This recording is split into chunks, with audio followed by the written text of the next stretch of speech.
All right. Hey, everyone. Thanks for joining us again on Regenerate's channel. I'm Jake, or Regenerate on Instagram.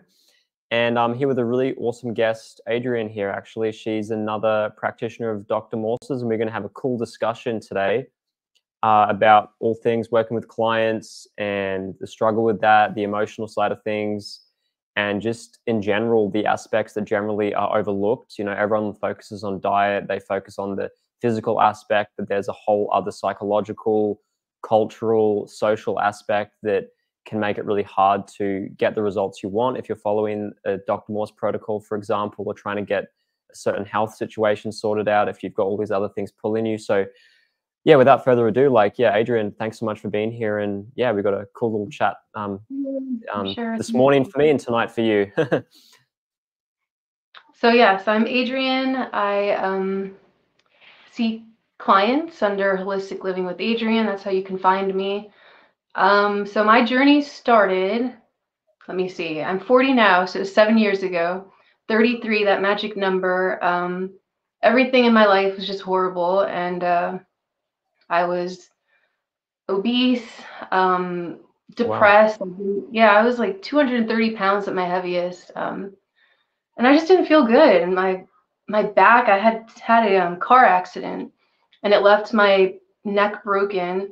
I broke several ribs and I had a brain injury. So those were major injuries. And over the years, my whole 20s basically, I had 3 kids and I did not take care of myself. So the weight just, accumulated. I ate like the worst diet, just a standard American diet, fast food. And it wasn't until I was 33 that stuff just really caught up with me. And my back was in so much excruciating pain every night. Like I didn't want to get out of bed and I couldn't even go to sleep. And I just remember telling my ex-husband then, like, this must be what it feels like to be 80 years old, where every bone in your body just hurts. And it was depressing because you think about your future, especially with small children. And it's like, this can't be life. This just can't be life. And I just remember feeling so tired of feeling so not good in my body and thinking of all the years I have ahead of myself just to live in pain. And I don't know what it was, but I just had this moment of like, why can't that be me? Like, why can't I change my life? If I do what everyone says is right, exercise and change your diet, then why can't I look like the person in the magazine or whatever it was? So I believe I didn't know it was called self-love, but I gave myself a chance. And I actually started with yoga. I was living in Colorado at the time, and it seemed like everyone was doing yoga. So I I told myself that I'm going to do this to fix my back because my posture was just so not right. My neck healed with the step up in the vertebrae. So it just was not, yeah. And I had like no mobility in my neck. I couldn't, to drive, I had to like turn my whole body. But so I did the yoga, and just in a week, like I felt so much better. I was able to crack like an area of my back that was locked up for years. And I had a friend who is a raw food nutritionist, like coincidence, right?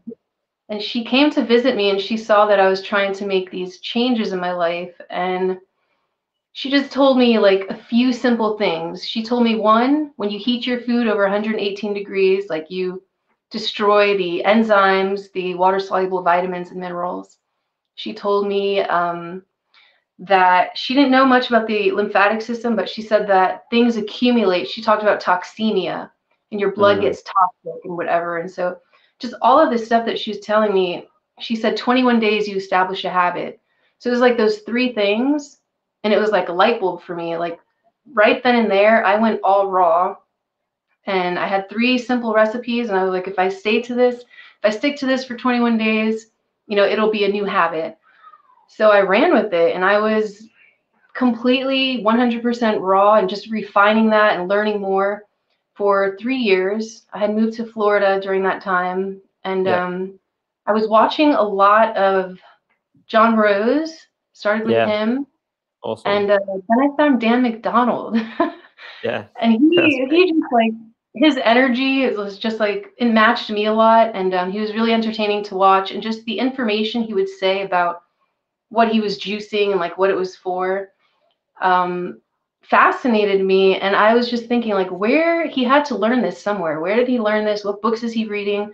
Because I need to know like where that's coming from. And one day he mentioned being a student of Dr. Morse. And right there, I was like, who is this Dr. Morse guy? Like, I need to look into him. And so, yeah, I became a practitioner right away because it wasn't right away, but I got his herbs right away. And it's only when I took the herbs, so I was learning how to like make raw meals and more stuff like that. And I was getting more refined in the sense of not needing to make the gourmet stuff, just like sprouting things and being more simple in that aspect. But I didn't know anything about the herbs. And I was still doing like nuts. I was doing a lot of like nut butters in my smoothies. So that kind of stuff, once you learn, it doesn't help you detox. So I feel like in those 3 years, I didn't have major symptoms, and I didn't even know to check my stool, to check my urine for filtration. I didn't know any of that stuff because I hadn't heard about Dr. Morse yet. So when I learned about him, I was more aware of what was going on in my body, and I did the herbs. And within a couple of days of doing the herbs, I had just like warts come out on my skin, like my arms. And I knew that this must be like detox. And so I didn't freak out. But that was crazy because I had that as a child growing up. I had parasites like come out in my stool. And it's weird because I was raw for so long, but like I had worms that I could visibly see in my stool. But that, like when I started seeing that and learning more about him, I learned that he had a school, and I just wanted to keep learning. And I think when we do this and we change our diet and we see like, wow, this is another way to live this life, like a whole other new way to experience this life. I think we want to share that with others. I think we really are in tune with the love of it, because when you're eating straight food from a tree that's, grown by the sunshine, I do believe it raises your vibrations. I mean, it does literally. So I think we just like want to share that with others because it's just, we are so passionate about it. So that's what led me to his school. And yeah, ever since I keep learning every single day. I'm looking for new videos. I'm reading something. So yeah. Same. It's funny because Marco from Dr. Morse's school, when I did a video with him, he was saying that because I often go back to the videos, I go back to the notes that I've taken, and Marco was saying like, don't these notebooks become like your Bible? Or like, don't the video archives become? It's like what you refer to, that you go back, you keep. It's like I always, when a new Dr. Morse video comes out or something else in this sort of detox world, I'm always looking at it, and but this, I think, as you said, it shows the passion for, the drive for wanting to help people get out of sort of a mediocre sort of way of living and actually getting true health, which is missed a lot of the times. We have so many different things of just like, take this supplement, take this thing, don't really change your diet. And something that Dr. Morse brought to light, and thankfully with his school, is sharing that is how to really get rid of really any problem you have. And actually, I wanted to ask, you said something really important that I've seen my clients struggle with, and it was, you talked about the things as soon as you went from being just like raw food, complex, raw, gourmet, whatever, and then you went more on the protocol and you saw the warts pop up. You had them when you were a kid. You saw parasites come out of you, and you knew that was detox. So, like, what do you think could be a good thing to say to someone or a client or someone doing this who might get really scared and not know if it's detox, or like a little thing to remind them of perhaps what it looks like when you're detoxing, and it's not going to be just this smooth, like completely what's the term? Like it's not going to be this like, rainbows and butterflies 24/7. Yeah. And it really depends. Like, you'll know which clients are going to get those symptoms Mm. harder because those are the ones that have a lot more stuff going on, a Yeah. lot more issues. And those are the ones that don't stick around, unfortunately. But I have a client now, and she's a friend of mine, and she's never been really interested in changing her diet. But the more I talk about it, and she's getting older and she's feeling her body change, Yeah. she told me, she was like, if I didn't know you and like respect you, she was like, I would be scared of what's going on. But she has a huge boil under her armpit, and she's, smells with all the proteins coming out. So I think it has to do with just trust, a lot of trust, Yeah. and respect for not you as a person, but just for your experience and what you know. I'm very soft spoken, and I'm pretty passive as a person. So, and I think, people who are close to us, like our parents, will probably be the ones that won't listen to us. But Mm. I don't know. It's just really getting to someone, connecting with someone on that level, Yeah. and making sure you do tell them what to expect. Because if you're telling Yeah. them afterwards, then that might not sit well with them. No. No, and I But think yeah, as well, like something I've experienced with clients is you'll give them sort of the crash course, if you will, like what to expect in a healing crisis and so on. But then when these things start to hit or the detox starts to kick in, they can often forget. And I think a big yeah, reason why they forget is because this is something so different to everything else that we've ever learned. It's easy just for that to just fall out of our mind and for us to remember the default of what we've been taught or what we perceive as being health. You know, how generally, and I don't know for you, but in Australia, at least here, if you don't get sick, that's a good thing. You're known as like, you're a mate. Wow, you never get sick. But as we know, if you're someone eating junk food and you don't get sick, that's a serious problem because your lymph system is not moving at all, and all the acids are staying at home essentially. And I think you hit on a really important factor, and I've noticed this with clients of mine too. And I think anyone watching there might be someone here listening or watching who is not a Dr. Morse student or practitioner, but is someone that eats raw foods and fruits, and they struggle to help people. Is if you don't have that rapport with the person or the client, that respect that you talked about, or if they're sort of like got a brick wall between you and them, which I've noticed, I've had clients, they start off already with sort of a defense up. They're the ones that, as you said, they don't really stick around. They will, I had a lady, not a lady, sorry, a gentleman last year who, he would have been my first type 1 reversal client, which he was at a point where his insulin was so low, like all on fruit and herbs. And his wife couldn't understand it. He couldn't understand it, but he was really passionate. But his wife was someone who pretty much was emotionally crushing him because she said, well, you're getting really thin though. But even though his insulin was almost non-existent in terms of what he needed to inject. And this is type 1, which, as we know, is an incurable disease in the Western field. And seeing his insulin drop to this level was really exciting. And I remember he emailed me and he said, I need to study on this to get my wife off my back. I need to study to show that like fruits and herbs can reverse type 1 diabetes. And I said, you're not going to find that because we don't make those claims, but you can actually go into some groups and you can find people that no longer have type 1 anymore. And I recommended the groups and I never heard from him. And it was really sad to see because he also during that time, he said it wasn't working anymore because he started eating nuts and eggs and takeaway food. And he said his insulin went back up. And I said, well, of course it did, because you stopped, you started putting all these high protein, fat and fatty foods into your body. And then he tried to make out that the protocol wasn't working. But I'm like, the protocol doesn't involve high protein foods and eggs. Like, you saw the difference. But it was an example of where the emotional side, or the part that's not even dietary related, because the diet itself is very simple. And I think this is sort of ties into an aspect that I think most people, including ourselves, have probably struggled with at some point. And that is, getting the diet down pat is actually quite a simple thing.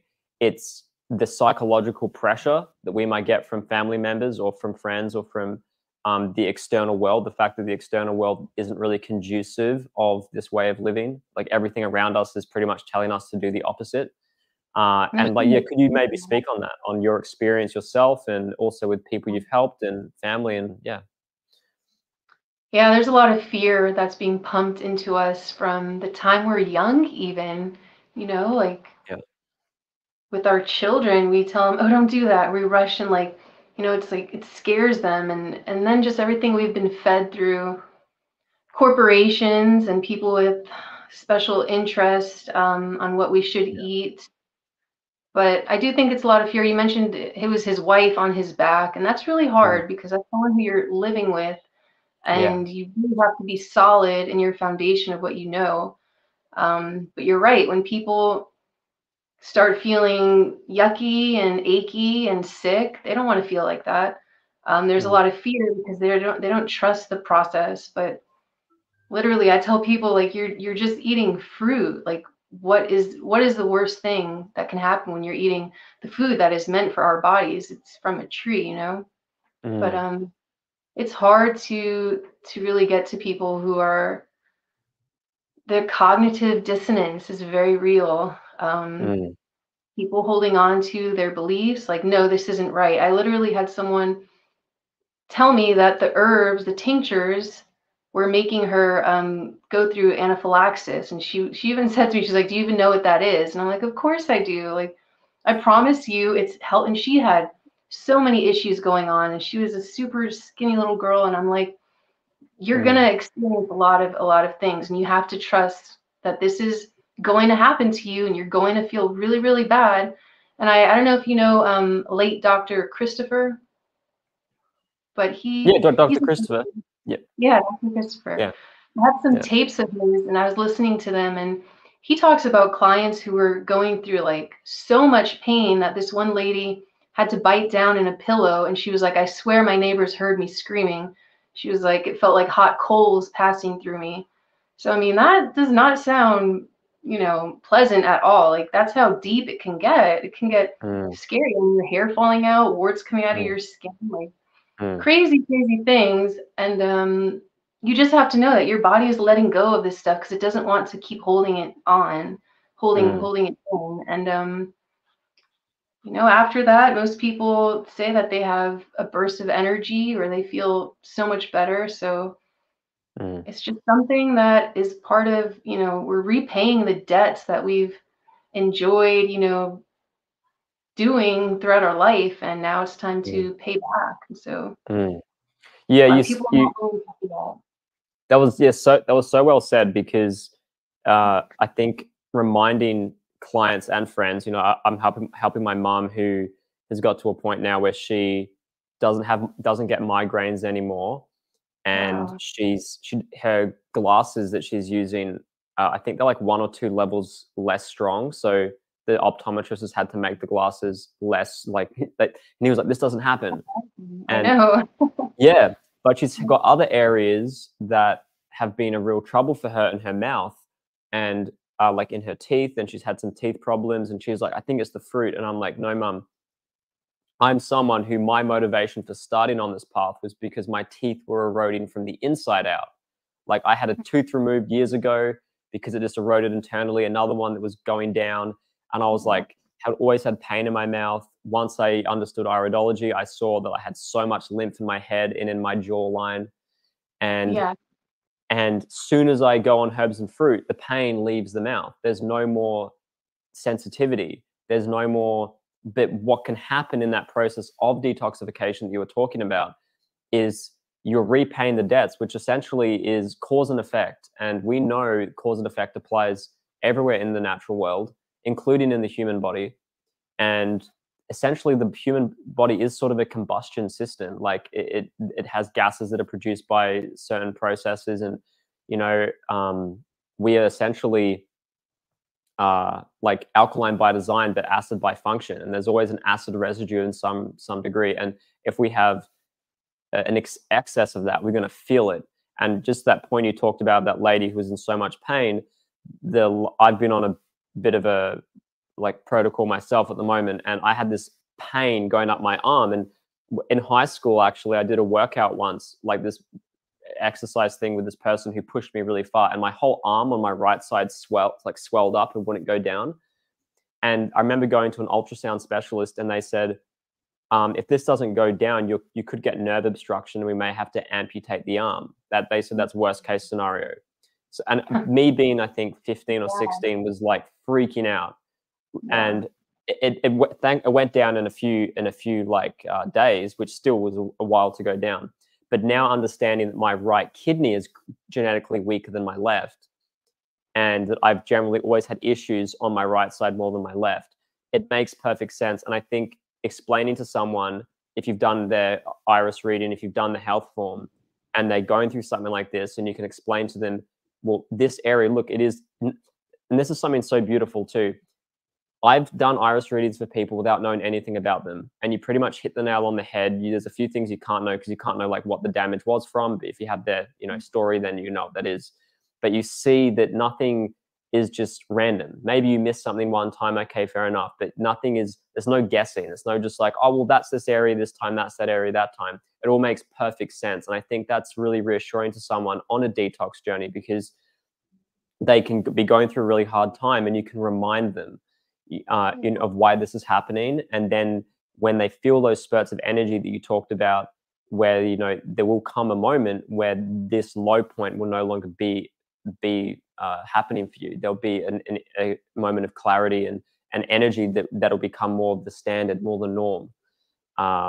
And I think it's really, from what I've seen, I think this is probably the largest thing in what we do that will take a while for it to be normalized in people, because it is, I think, the scariest aspect. Whereas everything else generally in our world is suppress a symptom and feel better in about 48 hours or so. You've sort of got this sort of world of, well, I'm used to going somewhere. Yeah, it's a shame that people don't realize that it's going to take hard work to get rid of all your disease, but it's so worth it. Like, is your misery, is your pain, is your suffering, even emotionally, and feeling like unworthy and, oh, I could never be like that. Like, is it worth it? Just taking 3 to 6 months, we don't know how long it really takes to detox, but getting that foundation started becomes easy. It's just having a time frame in your mind and just sticking to it versus a whole lifetime of suffering and getting worse and worse. It's like, it's not worth it when you think about it. Everything is, so temporary and so instant gratification, and people are not willing to feel the pain and feel their feelings. And that's really a big part of detox, is sitting with your feelings, especially in the beginning when you feel like you're starving and your stomach is ripping apart. It's like, wait, what if I just sit here and observe what I'm going through? Am I really starving? Hasn't been 40 days. Like, what's going on inside of me? So I think that's really interesting, to take yourself out of your body, this avatar, and really just be more connected spiritually, and treat it like a vessel, and just look at yourself, from the outside, and observe what's going on. I think that's the funnest part to me about detox, is making the separation and treating it like a container, it's a house for the spiritual us. And seeing what comes up is exciting, because you can figure out where you are weak and where you need more work. Emotionally too, things come up. Yeah, that is so true. And it's an aspect that, whether you like it or not, you'll be facing the emotional, the spiritual side. Whether you call it that is neither here nor there, but it's like, you will be, especially I've seen male clients who you go, oh no, this sounds great, sounds easy, yeah, I can do that, yeah, love fruit, no problem. And then a few weeks later, they they're like look like they want to cry, and it's like, maybe it's best to do that, because they're not expecting it. And it's something that they thought only applied to female yoga girls, or like the Pilates group or something. These sort of things that they've got in their head as being not applicable to them because of the way they have perceived themselves in their life, which is a very humbling thing. And that was me too. I grew up with a single mom, that I actually realized by not having a dad around, that I didn't know, like, there were aspects of me moving through my emotions, which now in my relationship with my partner, she I've noticed that difference with us where there's still an aspect somewhere, even if it's minuscule, of, oh, stay strong, don't show emotion, whatever. Like emotion, showing like crying is not weakness. And I think that's something that people may think as well, that if you release something emotionally, that's like showing weakness or cowardice or something. And no, that's a natural. It's like this. It's like the way we have when we eat food and drink, we need to urinate and we need to go to the toilet and pass stool. The same way, if something happens, you got that emotion is going to come in and it has to come out, and it'll come out however it happens. If it's a bit of anger that rises through and releases, if it's a bit of sadness, grief, it's the non-physical aspect of the physical, of what you physically do.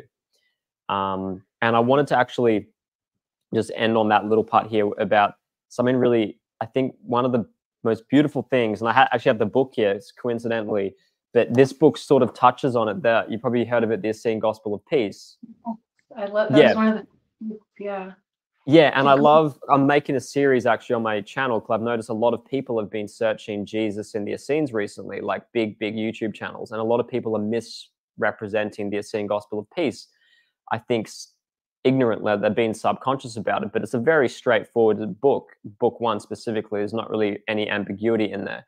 But the point is, and I think you touched on it, and it's outlined there very, very beautifully, is you don't have to see this as something that you do forever.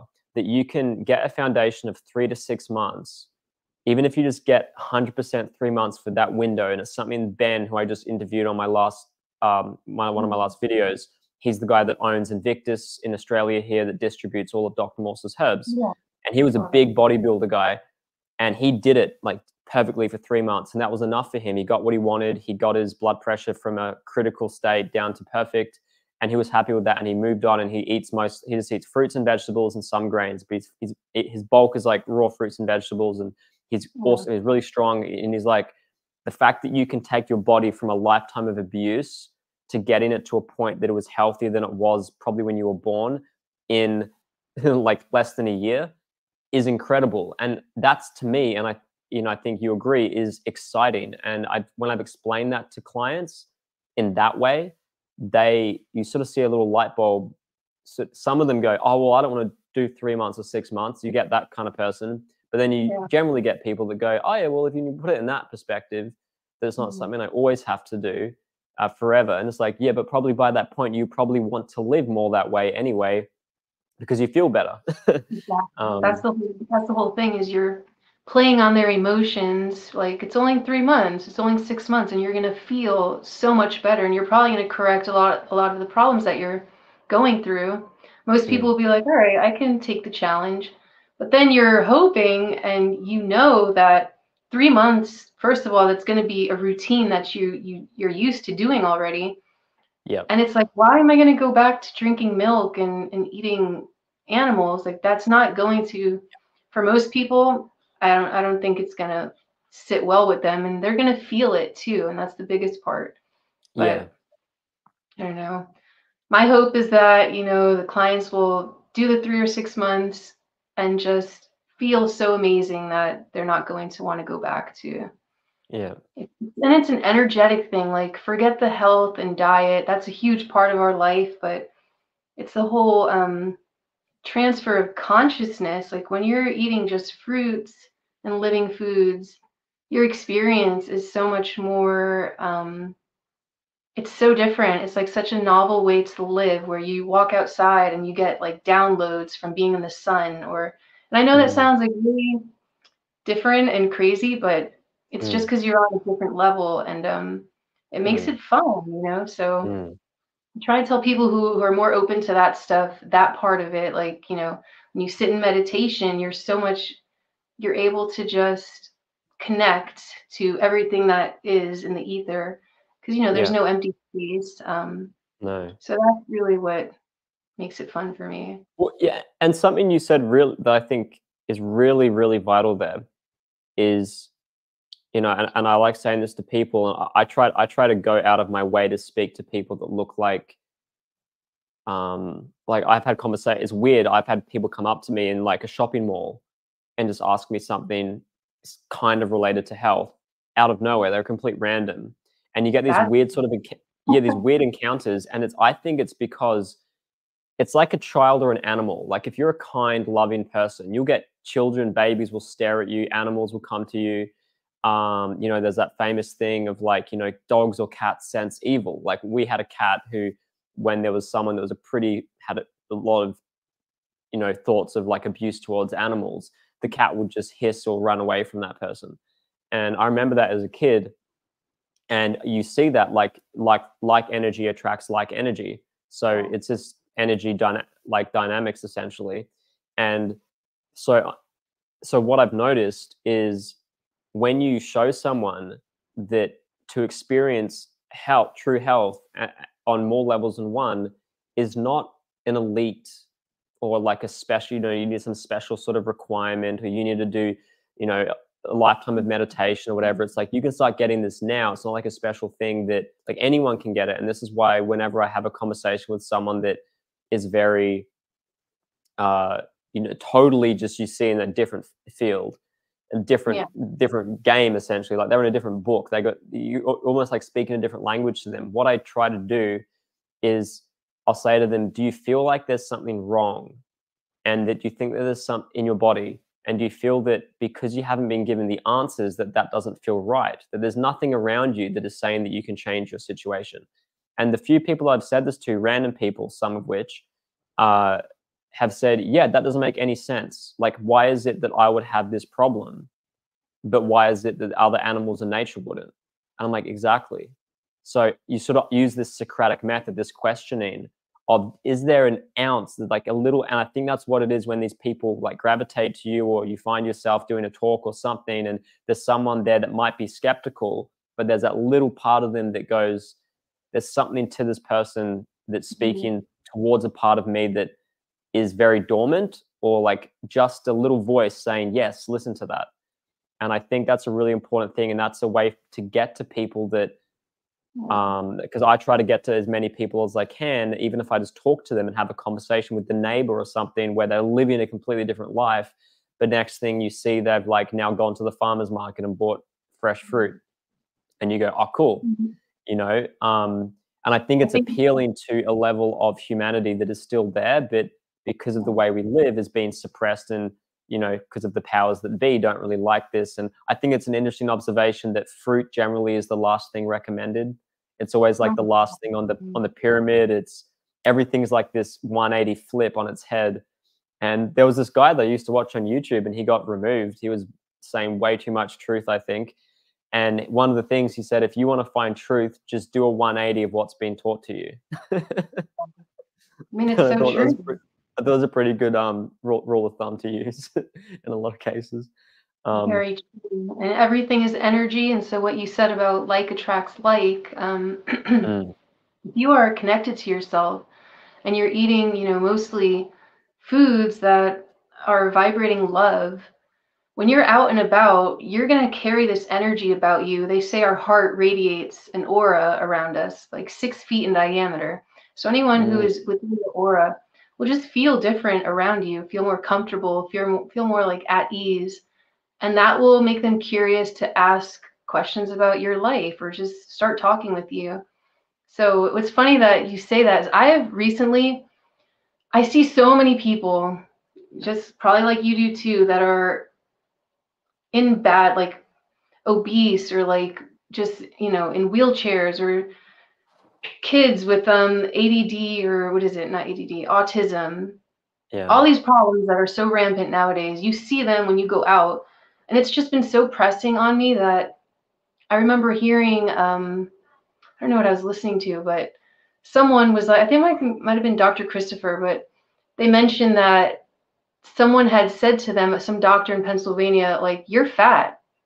Do you want to keep living being fat?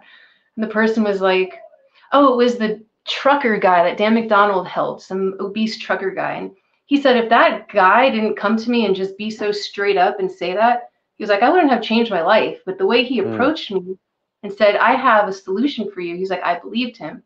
So I'm not going to be that direct with people, but I see people, and it's like they don't have to be suffering or injecting themselves with insulin. And it just hurts your heart to see so much pain, especially with children, for me, like I have a soft spot for kids. Yeah, same. I've been thinking like I just am going to figure out a way to approach people in a kind way. Just tell them like I see you're struggling here and I have a solution. But we're not all, you're in Australia, I'm here in Florida. There's not very many people where I am. There's probably not very many people where you are who who live this way. I feel like we're scattered about Yeah. because we need to, if we were all congregated, because we all love Yeah. to eat the same stuff and we want to make our own community. It's not selfish in a way, because I mean, that would be awesome, but we are meant to be spread out to help others. It's like we're not just Yeah. given this knowledge just because, you know, just because knowledge is to be shared and to help others. So there's got to be ways that we reach people, but I just liked hearing that, because I was like, wow, to be so direct like that is awesome, and it's true too. Like people know they're overweight. People know they shouldn't be eating the way they're eating. They know deep down that it's something they're doing. Like I did when I was, you know, obese and in so much pain. I knew, like I was drinking beer every night. I was smoking weed and I was watching TV. I wasn't doing anything helpful for myself. It's like, why am I going to cry and play victim if I'm not doing anything to help myself? So that's why I was like, you know what? I'm going to do the yoga for 7 days. I'm going to do this and just see what happens. And my whole life changed. So Yeah. I just wish more people stop being comfortable. Like, forget comfort. Life is about challenges. Your brain grows, you expand when you challenge yourself. So, And you know, I've noticed recently that's because I'm someone that's come from seeing my mum pretty much have an organic apple in one hand and a bag of potato chips in the other. She's always been like two extremes.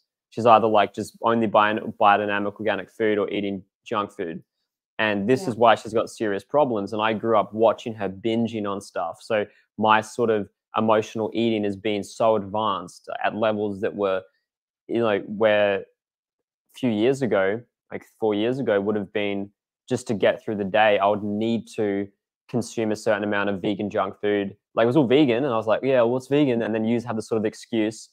But what's interesting is when you change your perspective and look out, like as Dr. Moore says, like get away from the mind, like what's actually going on, is when you actually start to experience feeling good, that you want to continue to do that. But then what can happen is if you identify with your problem, you will find yourself, you may self-sabotage to subconsciously put yourself back into a point of suffering so that you're continually healing. And I think Ben told me that line from Invictus, who I did the video with. He said, a lot of people stay sick so they're always healing. The quote is something like, stay sick to always heal. So you identify with this problem, and that's why you got to be like, what's beyond your problem? Who are you? Because you are not your problem. So when you ask someone, like to a client, like, and I had to ask myself this, and that was a game changer for me, because in my head, I've always had, well, I'm someone that has teeth problems. I'm someone that has skin problems. I'm someone that has hair problems.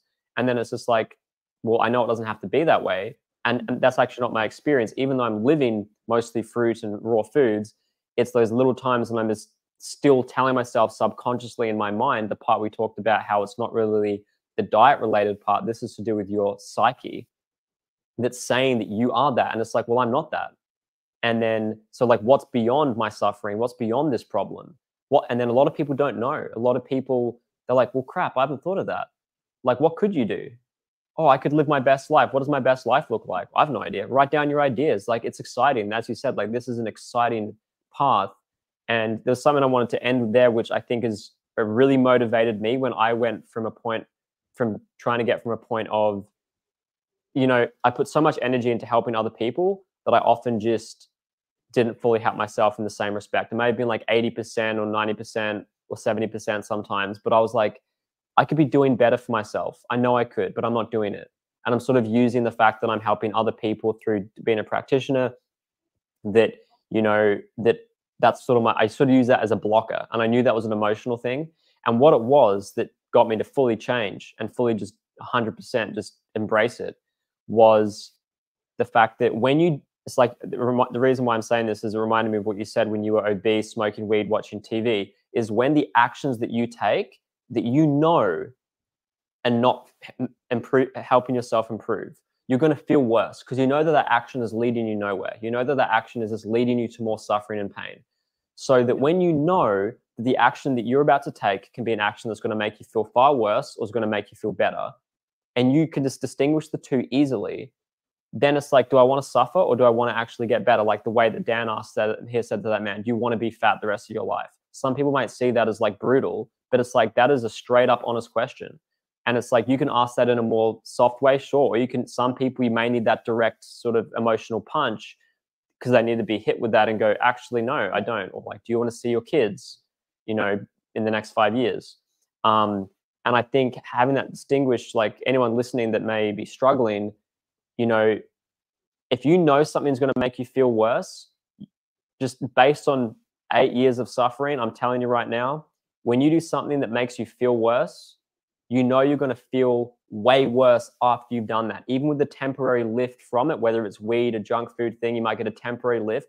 You're going to feel worse after than you were before, when you thought that point of that suffering needed that stimulant or that drug or that junk food.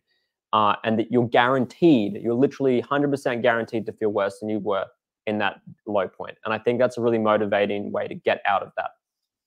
It's interesting that you put it like that, because the friend who is my now client, she was an ex-addict, and she would tell me about like her addictions, and she was like, meth, for instance, she was like, it feels so good, you never want it to end. So when it's ending, you need to go get it, just like any crack or whatever drug. And that's what food is.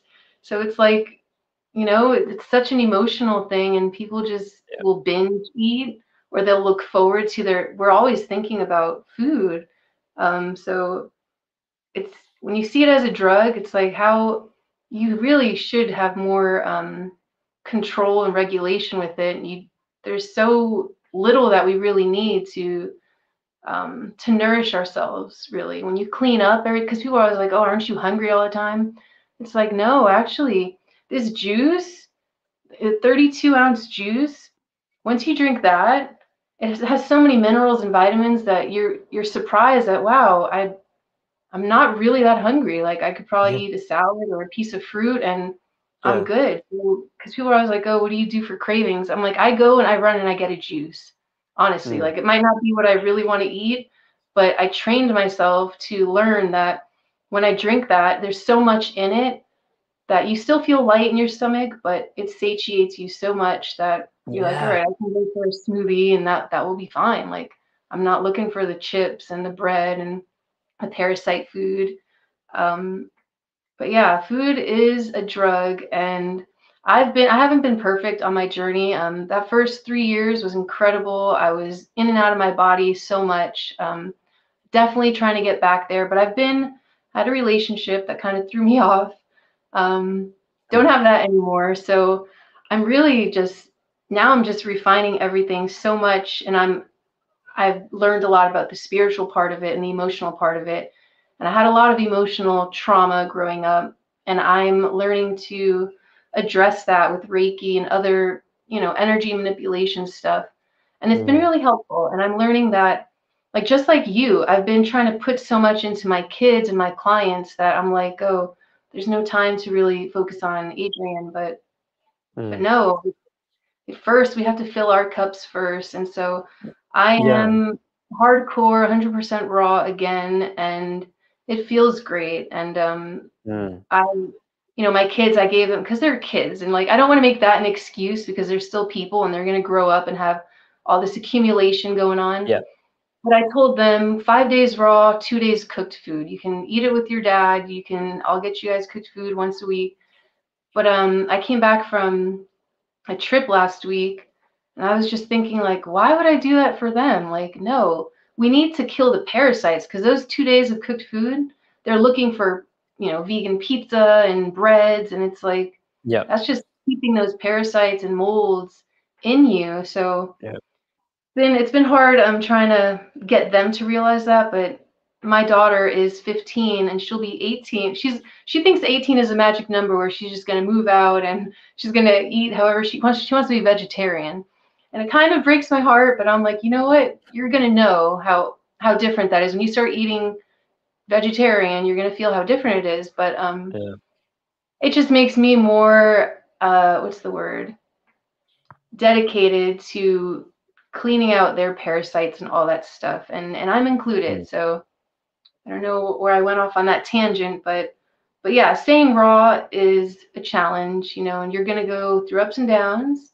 There's always a learning process, but definitely it feels good to, when you have those little cheat days or whatever, it sets you off on wanting more and more and more, because it just feeds Yeah. the salts and the sugars. So it's been a huge lesson. I can't even, and like, I've had an addictive personality in the past, and for me, I have to realize that I can't even allow that stuff. Like, I'll just do the gourmet raw Yeah. because it throws me off and I don't feel good, and I get right back in that hole of, Yeah. you know, feeling unworthy and all that stuff. So It's so yeah. true, because I'm the same. I've, learning that addictive personality from my mom's actions, which again, like, I just wanted to say for the record, for everyone, these places that we find ourselves in, they're not our fault. Like, these aren't, people often think this is me. No, no, no, this isn't you. This is an environment, a Western world mostly, that is not conducive of living well. And that knowing that whenever you come up against a challenge, this isn't something that you just knowingly and willingly chose to bring into your life. But these are generally actions of ignorance. And when you take actions from ignorance, you're completely unaware. So you just do things and you don't realize the consequence of it.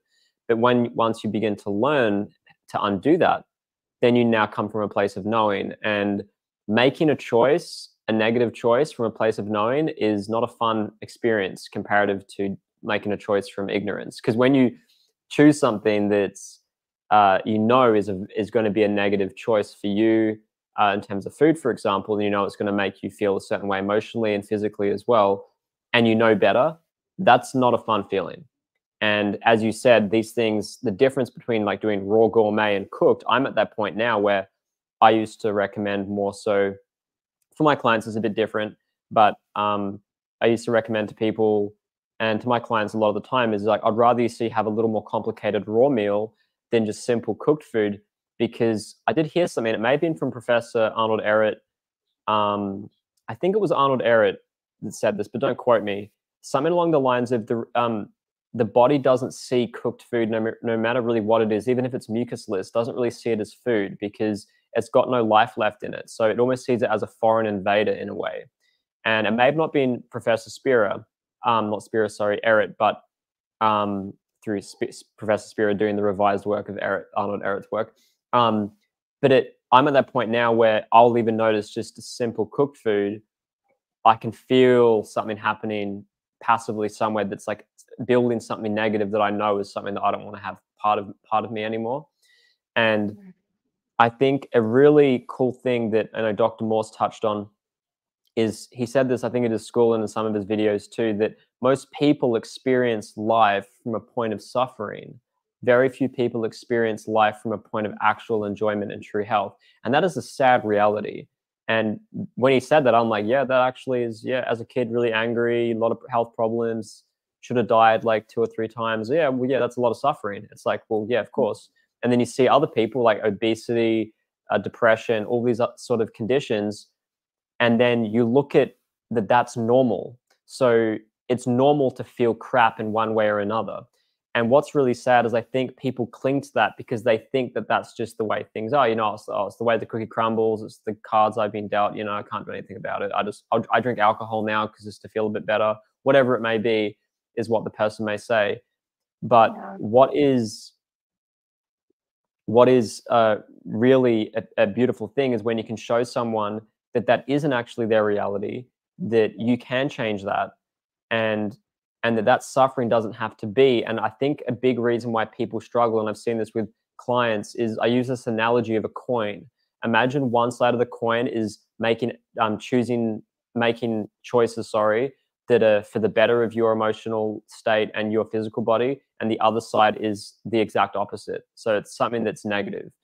And I've said, and suffering. And I'm like, for me at least, and I think for a lot of people, we tend to have spent most of our time on the negative side of life, on the negative side of the coin. So as you start making more positive actions, that coin starts flipping and you start to experience the other side.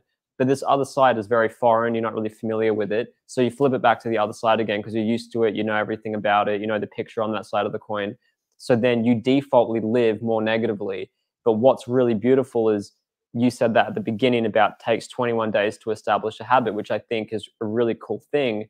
Because when you say to someone, look, if you can just do 3 months and you can dedicate yourself, and knowing that first 21 days is probably going to be the hardest period, and I've actually experienced that with things as well, so it makes a lot of sense, is that coin is going to start flipping onto the positive side, and next thing you know, you spend most of your time on that what used to be the foreign side of the coin, which is the part that we should be defaultly living on. And in a way, you could say that everything around us wants us to live on the other side of the coin, which is like quick gratification, quick pleasure, a lot of suffering, a lot of consequences, a heavy weight, a heavy burden, whereas the other side is virtually no burden, be free from these sufferings. And from my experience with myself and other people and clients is I've had someone say, actually, I enjoy suffering. And I've gone, okay, I can't do anything about that. And it's like, if you choose suffering, like that is your choice, but you know where that's going to take you. And, but generally people don't want to suffer. Yeah. Well, we live in such a great time where there's so much knowledge out there at our fingertips, and we can choose to look into it or not. But realizing what you're mentioning about negative or positive, rewriting our own subconscious programming is a huge part that anyone can do. It just takes some training and repetition. But Yeah. that is a good place to start too, knowing that you're worthy, and affirmations. Yeah. That stuff is all true. And yeah, to be able to enjoy your life how you're meant to, so much power and love. It's our right to be here, to enjoy creation. But Yeah, no, for sure. And I think maybe we'll wrap it up there, but I just wanted to sort of say that I hope that people have gotten a new perspective on how to maintain, getting well and learning from, those of us that have made a lot of mistakes. It's like, let that be the paved path, essentially.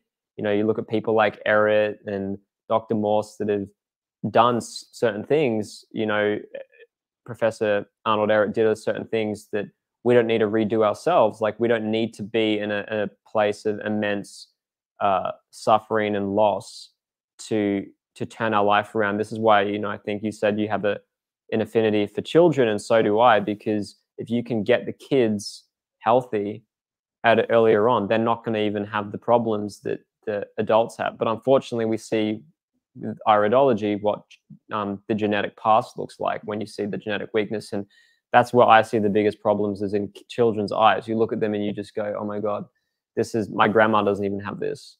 yeah. And it's a real worry. And any parents listening, please reach out to Adrian and myself, because we're just an extension of Dr. Morse. I call myself Mini Morse. Like, to some people, it's just like, we're just two people that have been gravitated towards Dr. Morse's wonderful teachings, which comes from a background of really what's traditional naturopathy, which is what it used to be.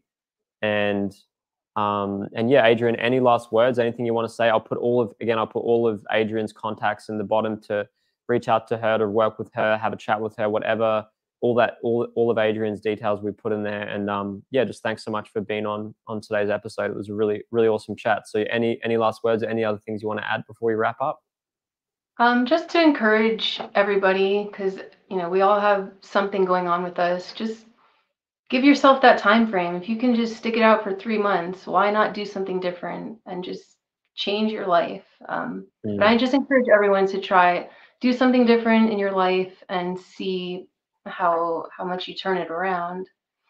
No, it's so beautiful. And I think that is one of the best things I've seen for myself too, is I remember telling myself, Jake, you're like doing all these protocols for clients, and you do coaching for like 3 months with people, and I think, well, how come I haven't really just fully dived in and done that? And it's like, I'm like, 3 months, I'm like, that's easy. I can do that, no problem. And it's funny because all the energy is going elsewhere. But then when you really do think of it, it's not a long period of time, like 90 days, more or less. It's there's longer challenges. We're already in mid 2024, so it's like, shoot. And things go fast. This is the thing, and I said this to someone recently, someone that was, I don't know if he will still work with me, but he's a very large human. I think he's like 430 pounds or something, at 450 or so, I think, like that. And he, we've had the conversations about like not wanting to suffer, not wanting to be on this negative spiral continuously. And I asked him, like, do you want to suffer more? Like, is this how you want to continue? And he's like, no, definitely not. But then it's always like, I can't do it. And there was something I said to him. It was like a proverb. It was similar to the thing with what Dan said. I don't remember what it was. I had it on the tip of my tongue just before, but it was something that was very hard hitting, that it's knowing when, whether it's with friends or family, when there's the time to say an element of truth in a very direct manner that could be the piercing arrow that gets them to like snap out of this self-sabotaging loop, because that's what I've seen that required for myself. I've seen that otherwise you're going to get a rude awakening at some point. Something's going to happen to you where you're really going to be up against the wall of, is it imminent death, or is it the alternative?